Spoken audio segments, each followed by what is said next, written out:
guys, welcome back to Sound of Manchester. You can see a lot of smiles here with the three of us, but the situation hasn't exactly been the same. So I am delighted and as well as, I feel comforted to welcome Kushagra and Anurag to join in this misery with me.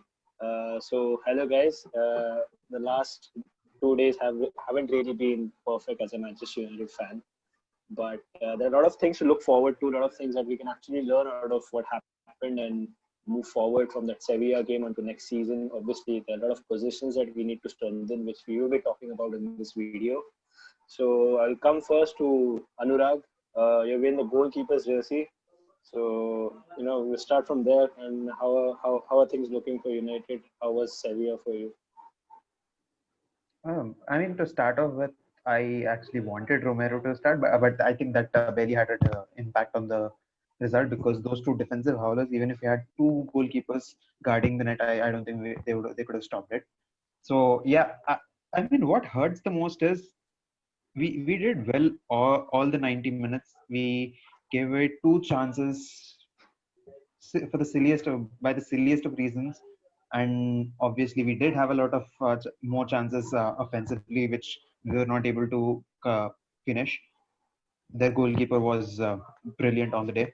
So was same was the case in the last game. But I think all of that put aside, I think it still should have been 1-0, as Kushagra was telling before we started the video. Those two goals should never have happened for a team who finished third in the Premier League, the so-called best league in the world. And also the best, apparently the more team with the most clean sheets. I seriously don't understand how did this team with this sort of a shaky presence in the back four manage to get in so many clean sheets. That's really a surprise to me, and that's not a stat I'm really taking great pride in because I think we were pretty fortunate in that sense. On a day, I think at best among the four, I hate to compare it to Liverpool, but when you see Liverpool's back four, it's like all of them work together, all of them put in a great shift together, and all of them have great presence of mind, and they all put it in together. So even if they're making howlers, there is always another person trying to come in and cover up. That is not happening at United, and I don't know if the four of them don't like each other that much. I don't know what is the case. When they celebrate, they're all very loving and everything. Yesterday we saw what happened with. On the game day we saw what happened between Bruno and Victor Lindelof. I think Bruno was spot on. He should have given a bit of a smack to Aaron Wan-Bissaka as well. I think he should have given it to that person actually because Bissaka was at fault for that second goal. It was very frustrating, but at the same time, I believe that if you're not taking your chances, you have nothing to complain. And we didn't take chances, and so I wouldn't say we were very unlucky or anything. We paid the price for putting some silly mistakes. So yeah, it's okay. But I think that gives us a good reality check. So that's fine.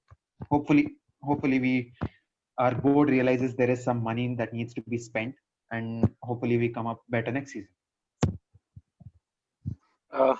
Before I say anything, I want to leave the floor to Kushagra because I think he's going to anyway snatch the words out of my mouth. So it's all on you, man. I wish the captain of the club had said the same thing that Anurag said. Sort of taking the blame on the team, on himself, on his defense, and actually come out and just told the fans that sorry, we're responsible.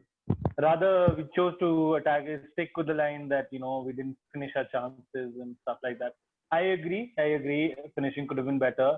United had 23 shots on goal, out of which United had 18 on target and 13 shots from within the D or the penalty box, the area, whatever you want to call it. 13 shots. If you're taking 13 shots, you'd expect at least 2 goals, maybe 3. It wasn't. We were discussing, as Anurag said, expected goals before this. The expected goals for United was 2.8, and for Sevilla was 0.8. And you could just see what the scoreline was. So, all these stats and all these metrics, they often don't make any sense. They're often just there. You can't point towards the chances you had but didn't finish, and then complain that maybe we were the better team. Because I felt all throughout the post-match press conference, except for that Bruno post, and of course that Bruno Lindelof altercation on the pitch, did not feel at one point that any player was taking this responsibility upon themselves. And while I agree with everyone that, United have been playing for a year now, and, our new season starts in 2 or 3 weeks, and we've had so many matches over the post-lockdown period, and the squad is spent, squad is tired, and everything else. But so is every other club. Now, I'd leave it to Anurag to bring up that stat about the most minutes post-lockdown, because I think he'll do more justice to that than me. But it just shows the level that we are at. I absolutely adore our manager and I want him to succeed, but it shows that he doesn't trust the squad.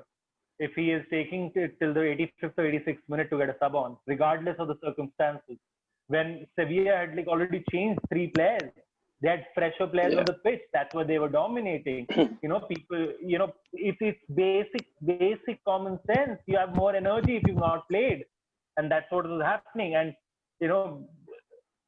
he kept an extremely poor and ineffective Rashford on, an extremely culpable Brandon Williams on. All of these players should have come off. Don't think Fred had a bad game. I think Fred had a good game. But I don't understand changing what's already working. I thought Matic, Pogba, Fernandes was working. I don't get it. Why was it changed? So there are a couple of questions of the manager I have as well. But of course, if you've not given him the squad, this is the limit, right?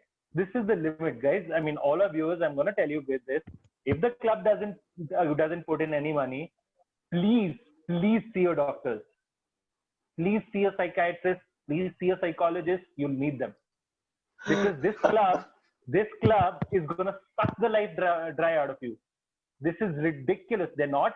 I'm telling you, I have absolutely no faith in this club in getting Sancho. I think if they get Sancho, it's because would have taken such a massive PR hit, which they already have. And they continue to keep taking every single day. When, yesterday the hit was Romelu Lukaku scoring. Imagine, people are taking the piss out of United because Romelu Lukaku is scoring. I do not disagree with the decision of him going. This is taking the piss out of your club. I don't get it. It's not going well. This whole picture that was painted around the club pre-lockdown that, we're fantastic. We've not fired any employees and everything else. Just have a look at the finances. United drew out. So just I'll leave you guys with the last point in this mini rant. United took out a loan of £90 million in May to cover costs because of the lockdown. United secretly took out another loan in June for 140 million euros. That's a total debt of 230. I think it's a little more than 200. I think it must be around 240 million euros. A total debt of 240 million euros. And now we expect to spend 110 million, 120 million on Jadon Sancho. Where is that money going to come from? I don't think Sancho was in their plans if Pogba was not going. I don't think that's going to happen. I think they will try to go for a Grealish for 60 million or something to shut the fans up. And that again will be a useless signing because of course it's going to help the squad depth, but it's not really going to help the squad.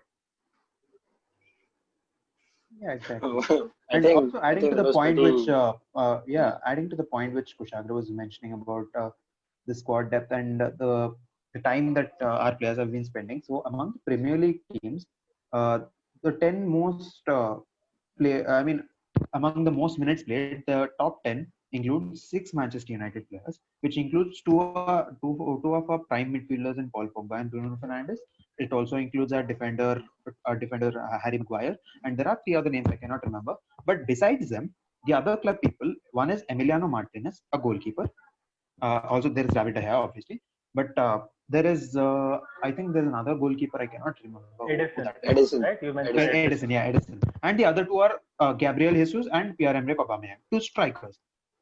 Our midfielders spending so much time.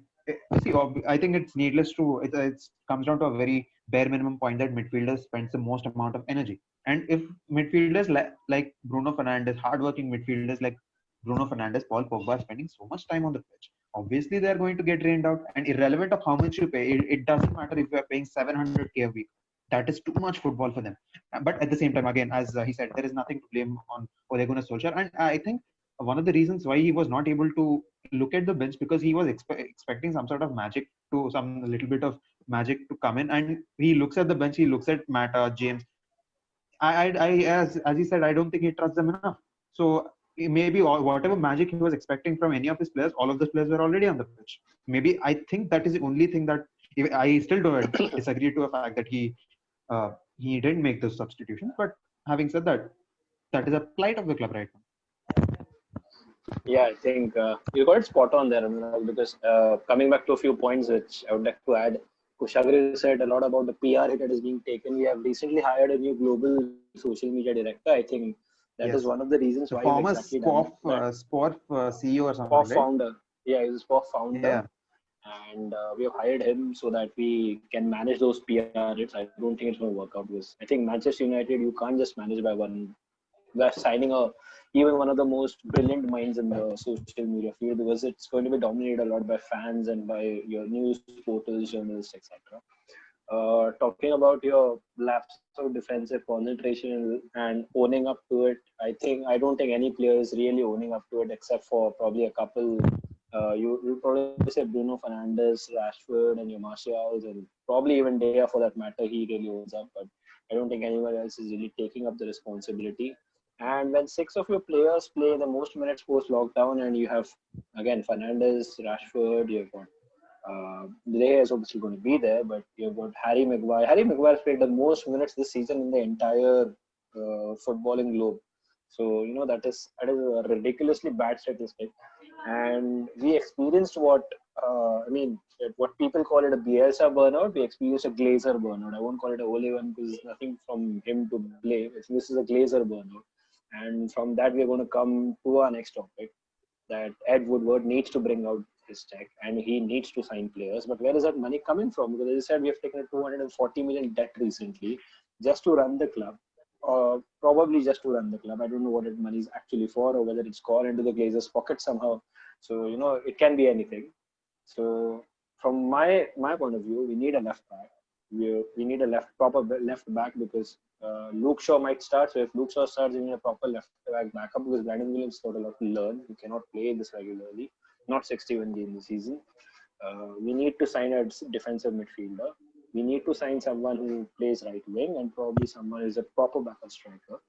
If you're expecting to pay 120 million for Jadon Sancho, which I feel even in the normal market circumstances is very high, because Dortmund is outrageous in terms of their demands. You're going to pay 120 million, then you have not going to have the money to sign any other player. So that is totally beyond. And then if you do not sign Jadon Sancho, PR takes a huge hit, and then we get losses in some way or the other. So the club is in a huge dilemma right now, and whether they are actually working on this is probably, I don't think they're even working on it. It looks as if everything is just going down the mire right now. Anurag, I think we have talked a lot about signings. Amongst the three of us, we've talked about the likes of Gabriel, we've talked about Sancho, obviously, Grealish. There is a lot of talk about NDD, a lot of talk about Partey, Donny van de Beek, who is probably a favorite for all three of us to sign for Manchester United. We love him, but now it seems like Barcelona have taken over. But So, do you think that checkbook is even going to come out from Ed Woodward, considering that 240 million debt and the rest of the things that's going to come out? And then would you actually look at this Ole project there and say, whether Ole would be even interested in this project if the club do not pull the checkbooks out? Yeah, I mean, what you just said, the last sentence, I think that is the scariest part. I mean, see, if a manager with not that great a CV like Ole Gunnar Solskjaer loses trust on the club, on a club like Manchester United, what else could you say? I mean, who else are you going to hire? Who else can you really attract? So that's a different story. But talking about the signing, the Jadon Sancho thing is one of the most frustrating things, because it's not just United's drama. Dortmund are an even more dramatic club. They're it's proper Bollywood. What we saw in Hindi serials daily on a daily basis. It's nonsensical. It is very irritating. Zod keeps coming out and saying our players will stay. He makes everyone else say something good about Sancho. He puts pressure on Jadon. That's a very ridiculous thing to do when a player is sort of in half or two minds. That's a very stupid thing to do to a player. I know. See, I respect Jadon Sancho for the fact that he's training well with them. He's not going on any strike. he's playing the preseason because United have not spent the money yet. That is good. That is great attitude. If ever he comes to United, that is a great thing. But as Kushagar rightly mentioned, I think that's not something a lot of fans do know. Obviously, we are still expecting Jadon Sancho, and I actually want to see Jadon Sancho come in, even if he's the only signing that United make this season. I think that could still be a much better thing than having no signings or just bring in Jack Grealish. Because how many more players, how many more upcoming players are you going to bring? We need one proper signing who is going to escalate the team right from the first game he's playing. Jadon Sancho is that signing, and I don't blame Dortmund for placing 120 million tag on that. I mean, United gave away 80 million for Harry Maguire. Obviously, they're going to put 120 on Jadon Sancho, and we are kind of thankful they didn't put more on that. So, besides that, I think Gabriel is sort of shifting slowly towards Arsenal, is what I've been hearing today. That's a sad thing, but I mean, it doesn't look very promising, does it?